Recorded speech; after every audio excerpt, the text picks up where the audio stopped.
Prom, Proposal, and Redemption. In my senior year of high school, I met a girl through a mutual friend, and we started hitting it off. We spent every day together, talking on the phone, and even going out to dinner. As our connection grew stronger, the prospect of prom became an exciting opportunity for me to take things to the next level. I hatched an elaborate plan with my buddy to ask her to prom, seeking permission from her mom and building up the excitement. However, my hopes were dashed when I received a phone call from her. She revealed that she had caught wind of my plan and thought it would be a bad idea. Crushed, I picked up the pieces of my shattered pride and moved on, graduating, leaving town, and doing my best to put the rejection behind me. About a year later, fate took an unexpected turn. The girl reached out and we rekindled our old friendship. As we got to know each other again, she disclosed that the rejection wasn't my fault. She had just come out of a rough relationship and wasn't ready to start something new. Excitement filled me as we continued talking every day, and I found myself falling for her once more. Luck seemed to be on my side as I had plans to move back to town a few months down the road. When Christmas rolled around, I made a trip back to visit family and friends. I called her, and we made plans for a real first date. We spent a magical day together, and everything felt perfect. We made plans to meet again later that week at a friend's house. However, the situation took an unexpected turn. When she arrived at our friend's house, she spent 3 hours hiding in her car to take a mysterious phone call. My heart sank, sensing that something was amiss. When she finally came in, she purposefully distanced herself from me, and our conversations dwindled to once every few weeks. Months later, I discovered through Facebook that she was dating someone else, her ex-boyfriend, the one who had called her during our perfect date to profess his love and apologize. Despite the twists and turns, we eventually became friends again. Life moved on, and both of us found our way to marriage. The journey from rejection to redemption taught me resilience and the unpredictable nature of relationships. Little did I know that the roller coaster of love had more loops in store for me. High school. Rejection.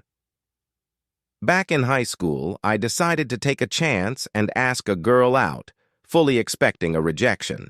I thought, what's the worst that could happen? The worst she could say is no. Mentally preparing myself for the rejection, I approached her and popped the question. Surprisingly, she replied that she was already going out with someone else, and that was the end of it. Easy and painless, or so I thought. Little did I know, the aftermath turned out to be a different story. Word got around, and soon enough, she started spreading rumors that I had demanded her to switch partners, and that she had to shout at me to get me to leave her alone. To add insult to injury, someone even came up with a catchy theme song about my rejection. People, including those I thought were friends, found it amusing and would sing it at me in the hallways. I couldn't escape the embarrassment until, thankfully, the buzz died down several months later. Despite the initial humiliation and depression, I chose to see it as a learning experience. The rejection wasn't as bad as the rumors made it out to be, and I figured I could use this as a source of courage for future attempts at asking someone out. Little did I know that life had more lessons and twists waiting for me down the road. College party. Humiliation. During my college days, a female friend took it upon herself to help me find a romantic partner. Although months passed without any tangible progress, I decided to ask her a playful question on the last day of the spring semester. I texted her asking, "So if today's the last day of the semester, does that mean I'm getting lucky?" I figured the worst she could say was a lighthearted no or dismiss it as a joke. To my surprise, she didn't take it lightly. Halfway through a big party at her place that night, she grabbed everyone's attention and announced that she had received the best text ever that day. I assumed it couldn't be my text, but to my dismay, she proceeded to mockingly read my message in front of everyone, using a stupid voice and providing absolutely no context. The room erupted in laughter, and I became the center of the joke. I overheard one guy jokingly telling a girl not to get too intoxicated, or she might end up sleeping with me. People sang the catchy rejection theme song from my high school days. The humiliation reached its peak, and already intoxicated, I found myself trapped at the party, unable to escape. I spent a considerable amount of time crying in the bathroom, contemplating driving home despite my inebriation. The events of that night replayed in my mind almost daily throughout the entire summer. I felt worthless, undesirable, and like a misfit who didn't belong. It took months for the embarrassment to fade, but the scars of that experience lingered, serving as a stark reminder of the cruelty of some social circles. Little did I know, life had more surprises in store for me as I navigated the challenging waters of relationships and self-worth. My boyfriend and I came home last night from a fun evening out. We had both drank. I asked him to rub my back, which promptly led to sex, which I anticipated and was consenting to. During sex, he tried to have anal sex with me, which we've had before one time properly, and we are both quite experimental and enjoy different elements of kink/BDSM in the bedroom. I was a bit more tipsy than he was, and the tip barely went in, but I could feel the pain and I wasn't in the mood to try. I said no, but he kept trying, so I wiggled myself out of the way and he laughed about it and then stopped. I understand it was an in-the-moment thing, and he probably didn't realize at the time I was being serious when I was saying no. We also don't have a safe word as it's not come up in conversation yet. He's also neurodivergent, and I've noticed his lack of reading situations, this potentially being one of them. However, I can't help but feel some level of violated and not heard. I also have been victim of S.A in the past, and it's brought up some bad memories and feelings. I just don't really know what to do because other than this, he's really loving, caring, understanding, gentle, never aggressive, always takes accountability when doing something wrong, and makes compromises for me. He's not someone I don't want in my life. I want to work through this, but I don't know how, as my feelings are quite negative and resentful and I don't know how to process this and have that conversation with him. TLDR, my boyfriend tried to have anal sex with me, and when I said no, he tried again, before stopping his attempts. I want to work through this, but all I feel right now is anger and betrayal, so I don't know how to go about having this conversation. // Update, I've spoken to my BF since. He's been incredibly apologetic and remorseful. He said we'll do anything to resolve this situation if given the opportunity and is not taking this situation lightly, which I appreciate. Obviously actions speak louder, but in the past he's always compromised and committed to his words. The situation was definitely misread, and us being drunk, he thought I was being playful when I said no. I've discussed this with him now, and obviously we need a safe word. I know him, and in context to our sex life I can understand why he thought that, because we've had similar situations where I have been playful. It's just about reading the room kind of thing, which potentially goes out the window when he's drank, which we've also discussed we should remove from the equation in the future. I appreciate everyone's comments and opinions and have decided my plan of action is to state some very solid boundaries, and a safe word for when I'm ready to have sex again. And obviously continued communication on similar matters. Teen camper *. During my time working at a summer camp, I encountered a troubled teen I'll refer to as John. At around 13 years old, John displayed clear emotional issues that seemed unaddressed by his wealthy parents, who frequently sent him to various camps across the country. Our teen camp, though more autonomous, still provided some structure. One day, I received an urgent text from a counselor at the teen camp, instructing me to rush over. When I arrived, John sat at a picnic table with 3 other kids and 2 visibly upset counselors. As I approached, John erupted, yelling that whatever they were saying was a lie, and they hated him. After pulling aside the lead counselor, I learned the shocking truth. John had been caught throwing a brick from the campsite at a mother duck and her chicks peacefully swimming down the nearby creek. Tragically, the brick hit the mother, and chaos ensued with the poor duck thrashing around while her chicks were left stranded on the shore. This disturbing incident occurred close to another cabin where young girls were staying, making the situation even more concerning. We urgently called an animal rehab specialist who safely rescued the chicks, but the mother succumbed to her injuries. In addition, John's reckless actions had also harmed a little girl, breaking her glasses. The camp director, rightfully angered, insisted on John's immediate expulsion. Despite John's parents being wealthy, they seemed unfazed when informed of their son's behavior. The camp directors cited a behavioral provision in the camp rules, leading to John being sent home. Surprisingly, when I later checked social media, I discovered that John was studying medicine. The revelation sent chills down my spine, considering the troubled behavior I had witnessed during that summer. Life's unpredictability never ceased to amaze me, leaving me to wonder about the path John's future would take. Mistaken identity at the park asterisk. One day, I took my 3-year-old nephew to the park while his parents were in town for a visit. As we enjoyed our time together, a woman with a large dog approached us. She commented on how cute my son was, to which I politely corrected her, saying he was my nephew. Little did I know, this innocent correction would spiral into a disturbing situation. Without giving me a chance to explain, the woman abruptly switched gears, attempting to physically place herself between me and my nephew while frantically taking pictures of us on her phone. As I insisted she back away, my nephew, confused and scared, started crying. The situation escalated quickly as she called the police, screaming for me to stay back or she'd defend herself. Frustrated and concerned for my nephew, I decided to wait for the police in my car, with the engine idling and my nephew safely buckled in his car seat. The woman continued her erratic behavior, slamming her hands on my windshield and attempting to rally bystanders to her cause. When the police arrived, I was ordered out of the car with guns drawn, adding an unnecessary layer of tension to an already bewildering situation. Handcuffed and bombarded with a barrage of questions, I tearfully explained my side of the story. I recounted how I had taken my nephew to the park, the woman's unwarranted interference, and the distressing experience my nephew had endured. Eventually, the truth emerged, supported by my nephew's silent confirmation that I was his uncle. Unforgettable university incident, the eccentric geology student. During my time at university studying geology, there was a girl who stood out due to her peculiar behavior.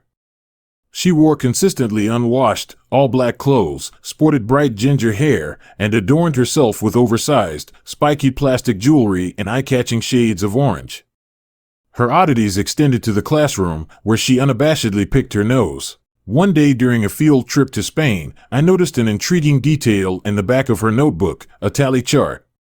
Upon inquiry, fellow students revealed that she was keeping track of the number of times she successfully urinated while standing up.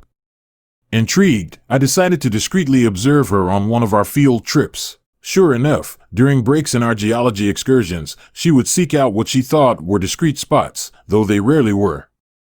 With a demonic grin, she would proceed to fully remove her pants and skillfully take a standing pee, marking another tally in her notebook. The climax of this peculiar saga occurred during a day off in Madrid. As the entire group boarded a coach for a 2-hour 30-minute drive, the peculiar girl began mumbling about needing to use the restroom. Tension filled the air as her agitation grew. Suddenly, she jumped up, approached the bus driver, and insisted on a stop. After a heated exchange in Spanish, the bus pulled over. The girl walked back up the aisle, got off, and proceeded to dig a hole in the ground like a determined badger. At this point, I anticipated another standing pee spectacle, but I couldn't have been more wrong. To everyone's shock, she squatted over the hole and unleashed an impressive tsunami of feces. The hole, although skillfully dug, proved insufficient for the massive excretion. She calmly wiped herself with a tissue, wore the same maniacal grin from her earlier peeing episodes, and reboarded the bus. The rest of the journey to Madrid was met with stunned silence. Upon arrival, the peculiar girl casually mentioned needing the toilet again, drawing attention to her soaking wet, bright orange trousers. Unfazed, she nonchalantly claimed to have wet herself during the long bus ride. The absurdity left us in disbelief as we processed the events of that unforgettable day, making it challenging to enjoy the subsequent visit to Madrid's Natural History Museum. Title: The Fur-Coated Deception. In the realm of online interactions, I found myself entangled in a peculiar situation with an older gentleman whose fixation on fur took an unexpected turn. Mistaking his suggestive comments for an appreciation of hairy men, I embarked on a journey that would soon lead to a series of bewildering events. Upon reaching his residence, I was greeted by an older man draped in an ankle-length chinchilla fur coat. It was at this point that my realization struck. His interest in fur was not a metaphorical inclination towards body hair, but a literal obsession with fur coats and accessories. Undeterred by the oddity, I entered his abode to discover a room adorned with an array of fur coats, most of them casually strewn across the floor, creating an eccentric tapestry. In an attempt to navigate the situation, I engaged in a physical encounter with him, during which he showcased a peculiar fondness for rubbing the fur coat on intimate areas. The encounter, to say the least, was humdrum, reflecting the apparent ease with which he was aroused, a characteristic he attributed to the pre-internet era. As I prepared to make my exit, he stunned me by offering a floor-length Arctic fox fur coat. Declining the unexpected gift, citing financial constraints and a lack of desire to owe him anything, I left his residence, assuming our interaction had reached its conclusion. Days later, his persistent attempts to arrange another meeting raised alarm bells. Ignoring his messages, I received increasingly insistent texts, demanding my presence and referencing the fur coat he had bestowed upon me. It became clear that his seemingly generous gesture came with strings attached, strings that involved returning the fur coat and an unsettling request for a pair of my dirty underwear. Refusing to succumb to his outlandish demands, I found myself entangled in a web of manipulation and coercion.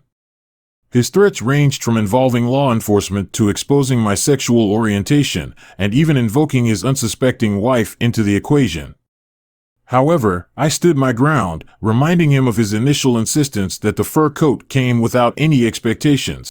In this bizarre episode, which I have come to call the fur-coated deception, the peculiarities of online interactions and the unexpected twists that unfold from pure horniness serve as a cautionary tale. It illuminates the importance of skepticism and caution in navigating the digital landscape, where seemingly innocent encounters can unravel into surreal and potentially dangerous situations. Meaningful encounter at the bar, a lesson in empathy. As a bartender at a unique restaurant and bar that transforms from a casual dining spot to a high-energy dance club, I've had my fair share of interesting interactions.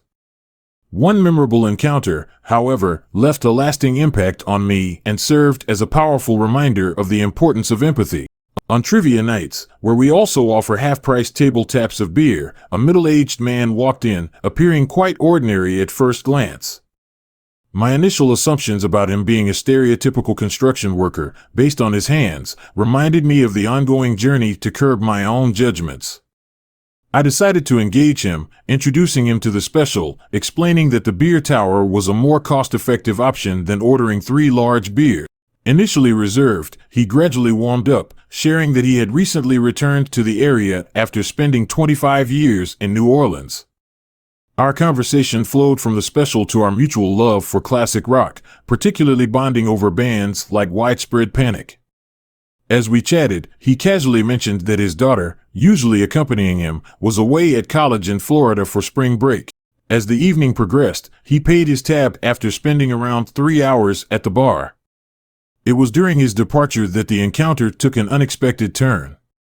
After returning from the restroom, he leaned in, looked me in the eye, and sincerely apologized if he had come across as standoffish earlier. Surprised, I assured him he hadn't, but he continued, revealing that it had been a challenging day. This marked the first year his daughter wasn't with him, and it also marked the 4-year anniversary of his wife's passing after 30 years of marriage. His vulnerability struck a chord with me, given my recent loss of a beloved grandmother. He extended his hand for a shake, expressing gratitude for the conversation and understanding. As he walked out the door, I was left in contemplation. I took a moment to step outside, overwhelmed with the profundity of those minutes spent connecting with a stranger who shared his grief and appreciation. This encounter served as a poignant reminder of the power of understanding and the impact a simple conversation can have on someone's day, prompting me to approach every interaction with a greater sense of empathy and openness. First Love and Betrayal, a tale of misunderstandings. Around the age of 14, my group of friends and I began hanging out with girls from another school on the opposite side of the city. Everything started as a friendly gathering, but as my friends began dating some of the girls, a new friend named Maria joined our circle to ensure I didn't feel left out. Despite our differences in interests, Maria was captivatingly stunning, and we spent a few enjoyable weeks together during the summer holidays. As the school year started, a bet emerged among my friends challenging me to make things official with Maria. What began as a seemingly harmless wager turned into a confusing journey as Maria and I naturally became closer. Our connection grew, and without explicitly discussing it, we found ourselves in a sort of relationship. Eventually, we decided to make it official, using the social media norms of the time. She became a top friend on MySpace, and her name dropped in my MSN Messenger. Unbeknownst to me, this act was a result of a bet made by one of my friends. When I found out about the bet, it led to a temporary breakup as Maria felt deceived. Months later, after some personal growth and reflection, Maria and I decided to give our connection another chance. However, unrelated reasons led to our eventual breakup 5 months later. It was a tumultuous journey marked by misunderstandings, a bet gone wrong, and the inevitable challenges of teenage relationships. Reflecting on that period, it's a reminder of the complexities and uncertainties that come with young love, friendships, and the impact of external factors on relationships. The night of intrusion and unforeseen consequences. About 6 years ago, I resided in a tiny, trusting community where doors and cars remained unlocked, and everyone knew each other well. At the time, I was 25 years old, standing at 6 feet 4 inches, weighing 260 pounds, with about 10% body fat. My background in bodybuilding and possession of an IFBB Pro card become relevant in this unsettling story. One rainy night, my wife, our dog, and I were peacefully asleep in our bedroom, situated on the opposite side of our aging apartment. In this close-knit community, the sounds of creaky apartments were familiar, but on this particular night, I sensed additional noises. Our usually calm dog was agitated, reacting to sounds with unusual intensity. As I was watching Netflix around 3 a.m., I began hearing faint but distinct noises resembling a cabinet opening and closing. Amidst the comforting sounds of the rain, an unfamiliar noise caught my attention, the distinctive flicker of a light switch. In an old house, the sound was not something I was accustomed to hearing. Alarmed, I took off one earphone, realizing that someone was in my apartment. Though it seemed unlikely in our small community, I couldn't ignore the signs. I decided to investigate, instructing my wife to stay in the room with the dog and lock the door until I assured her everything was safe. Carefully creaking my bedroom door open, I saw a light on in the nearby kitchen. I had shut off all lights before bedtime, confirming that someone else was in my home. Reacting swiftly, I woke up my wife, instructing her to stay put, and ventured into the kitchen. There, I encountered a man in his late 30s rummaging through my belongings. A loud greeting startled him, and he charged at me, mistakenly thinking the apartment was empty. Given my size advantage, I quickly subdued him, pushing him against the wall and using a headbutt until he neared unconsciousness. To my surprise, his wife, whom I later discovered, joined him in my apartment. Without hesitation, she charged at me, and in self-defense, I kicked her in the gut, causing her to collapse. The situation took an unexpected turn when I realized I felt a peculiar sensation on my stomach, coldness reminiscent of a gust of wind. To my shock, I discovered that I had been stabbed with a 4.5-inch knife during the scuffle, unbeknownst to me. Panicking, I called 911, and emergency services arrived promptly, rushing me to the hospital. During my hospitalization, I learned that the intruder did not survive. The force of my headbutts had caused a fatal internal bleed in his brain. While I had defended my property, wife, and dog from a threatening situation, the unintended consequences weighed heavily on me. Upon waking up in the hospital, I received the news of the intruder's demise. However, my relief was short-lived, as my wife chose to separate from me, unable to reconcile her feelings with the unforeseen outcome of that fateful night. Irrespective of the circumstances, what led to the breakup with your boyfriend or girlfriend that they'll never be aware of? We both lived in the same city and had been together for approximately 10 months. During the last few months, his passive-aggressive manipulations became increasingly transparent, but being young, I was convinced I could fix everything. One Friday, when we had plans, he called to inform me that a friend at work had been fired, and he intended to go out with him to lift his spirits. I agreed, and he abruptly ended the call before I could mention leaving some work papers at his place the night before. I had keys, so I didn't think twice about stopping by after having dinner and drinks with my brother. As expected, he and his two best friends and roommates were out. What I didn't anticipate was the apartment door opening with a lot of giggling and intoxicated slurring. I stayed quiet, assuming one of his friends was engaged in an intimate encounter. To my surprise, the giggling and slurring approached the bedroom I usually occupied, followed by the unmistakable sounds of a squeaking bed and a symphony of noises usually associated with mating pigs. Any hope that it was one of his roommates too intoxicated to find his own room vanished when she started yelling his name, indicating they were both inebriated. I found myself frozen, staring at irrefutable proof that this relationship was beyond salvaging. Once I gathered my thoughts, I slipped out the front door. I spent the entire night walking the city, initially feeling shame for being cheated on, then growing angrier at myself for feeling ashamed, and ultimately furious with him. By morning, I had decided how to handle the situation. I returned to his building and called him. When he answered, half asleep, I told him we needed to talk and that I would be up in 5 minutes. I hung up, smiling for the first time as I envisioned his panic. Sitting in his living room 5 minutes later, I calmly expressed that I felt our relationship wasn't working out, that I wasn't as happy as I could be, and what was once exciting had become a chore. I wished him the best and was out the door before he could recover from his shock. On a hunch, I exited through the back door and was satisfied, though not surprised, to find his half-dressed companion crouching on the fire escape. The aftermath involved weeks of his pleading, denial, and desperation. When I remained steadfast, he grew suspicious, wondering if I knew about his indiscretion. Unable to ask directly, he started accusing friends and coworkers who were present that night of betraying him, revealing his infidelity and causing a major rift between him and his friends. This eventually led to his termination at work due to increasingly erratic behavior and hostility with his coworkers. Parents, have you ever been disappointed in your adult child? I recently severed ties with my stepson.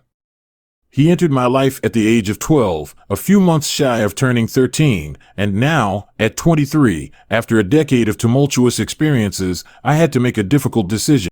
Divorce had already taken a toll on my relationship with my own children, and I had hoped for a positive connection with him. However, from the moment he moved in, it became evident that he was consistently dishonest, deflecting lies of all sizes. Academic struggles followed, with claims of not wanting to be a nerd. Despite our efforts to support him, the cycle of excelling and then purposefully failing repeated. As he delved into less desirable elements and became involved in fights, he was even sent to a juvenile detention center with a boot camp-like program at 15. He returned as a model citizen, but the positive transformation was short-lived. On his 16th birthday, he vanished for days, returned under the influence, engaged in a fight, and stole electronics, leading to his arrest. The following court appearance showcased his rude and belligerent behavior, resulting in a 6-month sentence. The tumult continued with a dropout from high school at 17, a short-lived marriage, and a pattern of arguments, nastiness, and departures. Over the last 6 years, numerous girlfriends entered our lives due to my wife's inability to say no to her son. Employment has been inconsistent, and legal troubles, including arrests for substances, burglary, domestic violence, and driving without a license, persisted. The latest incident involved a physical altercation with his mother, captured on security footage.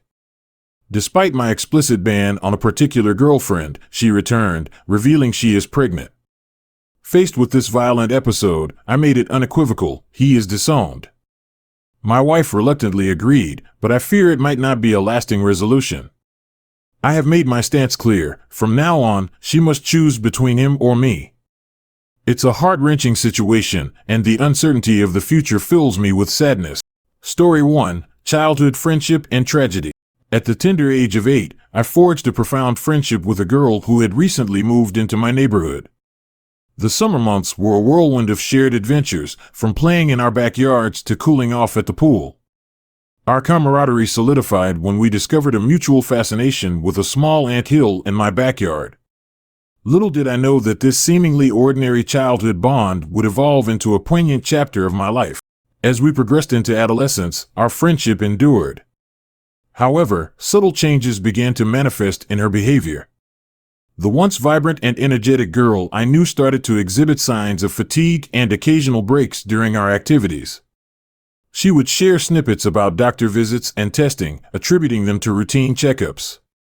Concerned, I paid attention to these shifts, but life's demands and our evolving schedules limited our time together. High school marked a period of divergence. While I immersed myself in sports, she gravitated towards playing the piano, a newfound passion. Her dedication to the instrument mirrored the challenges she faced in her personal life. Her parents, once enthusiastic participants in our shared adventures, now accompanied her everywhere. The undeniable transformation in her health became more apparent, yet the specifics remained shrouded in secrecy. During our annual summer beach trip, a harrowing incident unfolded. In the midst of ordering food at a boardwalk, she suddenly collapsed, sending shockwaves of panic through our group. Rushing back to the house, her father sped her to the local hospital. An underlying ailment, previously concealed from me, was now thrust into the forefront of our lives. The revelation struck with an overwhelming force. My dear friend had been diagnosed with amyotrophic lateral sclerosis, ALS, in the 7th grade. The prognosis was bleak, predicting a life expectancy of only a few more years. In that moment of shared vulnerability, tears flowed freely as I grappled with the weight of the news. Despite the dire circumstances, she approached her impending fate with unwavering courage and a radiant smile. Returning to school for our sophomore year, she shared her journey with our close-knit circle, emphasizing her desire to make the most of the time she had left. That year became a bittersweet celebration of life, filled with joy, laughter, and cherished moments that would forever linger in my heart. Tragically, as summer drew to a close, her condition deteriorated rapidly. On August 17th, she departed from this world, leaving behind a legacy of resilience and an enduring impact on everyone privileged to know her. She was not just a friend, but an embodiment of grace and strength in the face of unimaginable adversity. Story 2. Coping with Traumatic Childhood. Navigating the tumultuous waters of a childhood marked by an alcoholic father instilled enduring effects on my adult life. The coping mechanisms developed during those formative years left an indelible imprint, shaping my personality and influencing my interactions with the world. Defensiveness became a reflex, an armor erected to shield against the constant barrage of critiques and verbal assaults. Quick to justify myself, I found solace in providing explanations for my actions, almost as if seeking preemptive approval to avoid the impending storm of disapproval. This tendency to over-explain, a survival tactic from my tumultuous past, has become an intrinsic part of who I am. The need to anticipate and navigate potential conflicts became ingrained in my psyche. Any critique, no matter how innocuous, triggers a visceral reaction, a return to the survival mode that dominated my childhood. The weight of arguments, fueled by a desperate need to prove myself, echoes the relentless battles fought in the past. Growing up, my father's explosive anger served as the catalyst for my hypersensitivity to emotional undercurrents. A room filled with tension or someone's simmering anger sends my anxiety skyrocketing. I find myself meticulously reading the emotional states of those around me, an acquired skill honed through years of gauging my father's moods to preemptively avoid conflict. The need for absolute silence to sleep stems from an ingrained hypervigilance cultivated during a childhood where any disturbance in the night signaled potential chaos. Even today, the abrupt intrusion of noise catapults me from a peaceful slumber to a heightened state of alertness, ready to assess and address the source of disturbance. The ability to cut people out of my life with relative ease, devoid of the expected grief, serves as both a defense mechanism and a cause for concern. While it may be a survival instinct honed in response to a turbulent upbringing, the lack of emotional attachment to severed ties raises questions about the lasting impact of those formative years. Recognizing these traits as remnants of a traumatic childhood is the first step toward healing. As I continue to navigate the complexities of adult life, the journey towards self-discovery and overcoming the shadows of the past remains ongoing. Story 3. Coping with Trauma Effects on Adult Life. Growing up with an alcoholic father cast a long shadow on my adult life, leaving an indelible mark on my personality and shaping my interactions. The survival mechanisms developed during those turbulent years continue to influence my behavior, often manifesting in unexpected ways. Defensiveness emerges as a reflex, a shield forged in response to the constant critiques and verbal assaults of my childhood. Quick to justify my actions, I find myself over-explaining, as if seeking preemptive approval to mitigate the anticipated storm of disapproval. The need to navigate potential conflicts with meticulous precision is deeply ingrained, a survival tactic honed during my formative years. The hypersensitivity to emotional undercurrents is a lingering consequence of growing up in an environment dominated by my father's explosive anger. A room charged with tension or someone's simmering anger triggers anxiety, plunging me back into the survival mode cultivated in my youth. The ability to read emotional states, developed as a coping mechanism, now serves as a double-edged sword, heightening my awareness but also fueling a perpetual state of vigilance. The need for absolute silence to sleep reflects an ingrained hypervigilance cultivated during a childhood where disturbances in the night signaled potential chaos. The abrupt intrusion of noise catapults me from a peaceful slumber to a heightened state of alertness, ready to assess and address the source of disturbance. The ability to cut people out of my life without experiencing the expected grief is a defense mechanism honed. Title: Lost in Translation, My Accidental French Persona. Around 11 months ago, I found myself in a new house, a temporary abode until I could secure a more permanent residence. In an attempt to break in the unfamiliar space, I embarked on an acid trip. Little did I know that this decision would lead me down a path of unexpected encounters and a peculiar twist in my identity. Midway through the intense trip, I decided a stroll might help alleviate the overwhelming sensations. As I stepped outside, I encountered my next-door neighbor, eager to welcome a new face to the tightly knit community. Uncomfortable with the prospect of a detailed conversation, I resorted to a peculiar habit, pretending I couldn't speak English. In a moment of altered reality, French became my default response, and I blurted out, "J'ai besoin d'une boulangerie," with a weak smile. This encounter marked the beginning of a bizarre dual life. Over the course of 10 months, I unwittingly continued the French facade, perfecting my accent and weaving a complex web of lies. The lie became a part of my daily existence, shaping me into the quirky French guy of the neighborhood. As I navigated this double life, the fear of exposure kept me entangled in my own deception. Despite the discomfort, the lie brought a certain spice to my daily routine. I became adept at maintaining the charade, even when friends visited, ensuring they never interacted with my unsuspecting neighbors. However, the inevitable moment arrived when my intricate tapestry of lies began to unravel. Encountering a genuine Frenchman in the company of my neighbor, I faced questions I couldn't dodge. The painful realization that I had to come clean hung in the air. Admitting that my French persona was a farce, I attempted to pass it off as an elaborate prank. Unconvinced, my neighbors saw through the ruse, leaving me in a state of profound embarrassment. Since that day, I've avoided my neighbors, opting for evasive tactics to ensure our paths never cross. The memory of my unmasking continues to haunt me, a constant reminder of the day I inadvertently became the French guy next door. Title: Surviving Silent Threats, A Brush with Septic Shock. In the realm of healthcare, where one often becomes a staunch advocate of self-diagnosis, the unfolding events in my life became an alarming revelation. Amidst a rampant influenza outbreak, I found myself dismissing an unsettling twinge in my side as a mere consequence of excessive back stretches at the dance studio. Little did I know that this discomfort marked the beginning of a life-threatening journey. Convinced that a visit to the clinic was unwarranted, I brushed off the pain until it reached a point where every step became excruciating.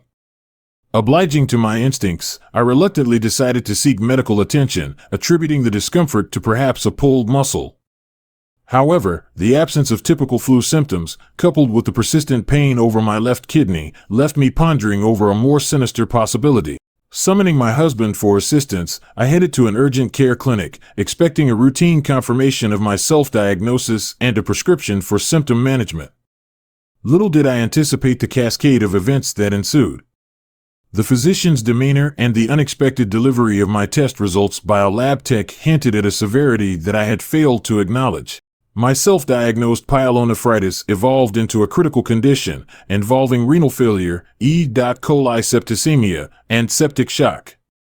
What I presumed to be a short overnight observation turned into a surreal journey as I found myself in an intensive care unit, hooked up to an array of monitors. The gravity of my situation became evident when I saw my white blood cell count soaring far beyond the normal range. As my body fought against the septic shock, complications arose, leading to acute respiratory distress syndrome, ARDS. The battle to breathe without resorting to intubation became a harrowing experience, but eventually, a less dramatic approach prevailed. The precarious dance with mortality taught me that even with medical knowledge, the subtlety of certain ailments could pose an unexpected and life-threatening challenge. Days passed, and the journey from intensive care to a general medical ward marked my slow recovery. The ordeal, fueled by a mysterious and asymptomatic UTI, brought me face to face with mortality. The lingering fatigue and cautious optimism about kidney function became a new chapter in my healthcare narrative. The scariest part was realizing how insidiously a silent threat can emerge, almost escaping notice until it nearly claims one's life. Now on the road to recovery, the echoes of that silent threat remind me of the fragility of health and the importance of acknowledging symptoms, no matter how seemingly inconspicuous. In this unexpected saga, my encounter with septic shock became a testament to the resilience of the human body and the significance of swift medical intervention. Story 1: A Troubled Wedding. 15 years ago, in the rural landscapes of North Carolina, my cousin Jan's wedding unfolded as a harbinger of impending doom for the marriage. The peculiarities began with the fiancé's unconventional proposal, kneeling over the lifeless body of Jan's father. The engagement, tainted by family tragedy, took a further hit when the fiancé vanished for a month after the funeral. As the wedding preparations unfolded, it became evident that Jan's mother, with her peculiar motives, was pushing for an expedited ceremony before relocating with a new partner. Jan's fiancé, shrouded in secrecy, revealed a living arrangement with his ex-partner during his absence, adding layers to the unfolding drama. Despite red flags, Jan remained resolute about the wedding. The ceremony itself was a spectacle of absurdity. The groom, clad in an ankle-length fur coat, roamed with a thermos, while Jan engaged in bizarre confrontations, accusing him of stealing her drink. The reception turned chaotic when the groom swallowed Jan's ring as a joke, resulting in an unexpected visit to the ER. Post-wedding, the situation unraveled further. Complications arose with the groom's ex-partner, pregnant and seeking legal action. Financial troubles loomed, leading to the loss of their planned trailer. The marriage, entangled in a web of lies and misfortune, became a tale of how unexpected twists can spell doom for even the most seemingly celebratory unions. Story 2: Roommate's Unsanitary Act. In the year 2020, I found myself entangled in a living nightmare with a roommate named Sherry, who had been aided by a government program to secure housing. What began as a typical cohabitation turned into a health hazard and a series of unsettling incidents. Discovering Sherry's proclivity for unsanitary conditions, I encountered a bathroom smeared with feces, a result of her extreme case of irritable bowel syndrome, IBS. Confronting her about the mess led to a half-hearted cleanup, but the situation escalated when mysterious health issues surfaced for both of us. Upon investigating, I realized Sherry had cleaned the bathroom with undiluted bleach, causing adverse reactions for both me and my cat.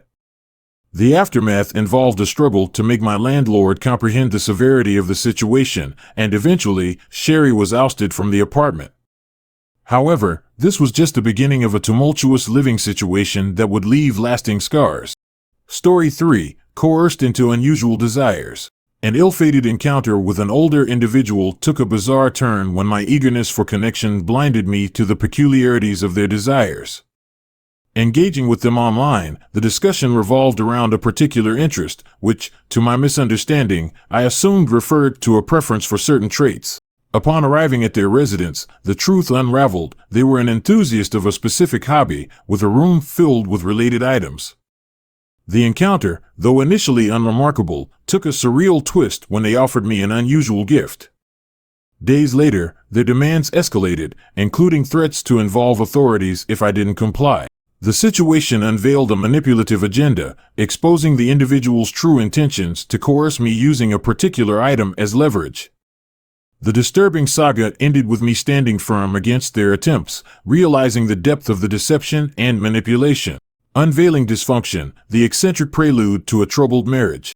15 years ago, against the backdrop of the rural landscapes of North Carolina, my cousin Jan's wedding unfolded as a foreshadowing of an impending divorce, a saga etched in the eccentricities of our familial roots. Deeply entrenched in the backwoods culture, the peculiarities began with her fiancé's unconventional proposal, an event that transcended the boundaries of propriety. As the family gathered to watch TV, Jan's father collapsed on the floor, succumbing to an unforeseen tragedy. In a moment shrouded with grief, her boyfriend seized the opportunity, grasping Jan's hands, and, with the corpse of her father still in proximity, asked her to marry him. His reasoning, later explained, was an oddly possessive desire not to let her slip away. The engagement, however, set the stage for a series of disconcerting events. After the funeral, Jan's fiancé inexplicably vanished for a month, leaving the family and Jan in suspense. The bride's mother, characterized as somewhat white trash, imposed a stringent timeline on the impending nuptials, demanding Jan to get married within 4 months.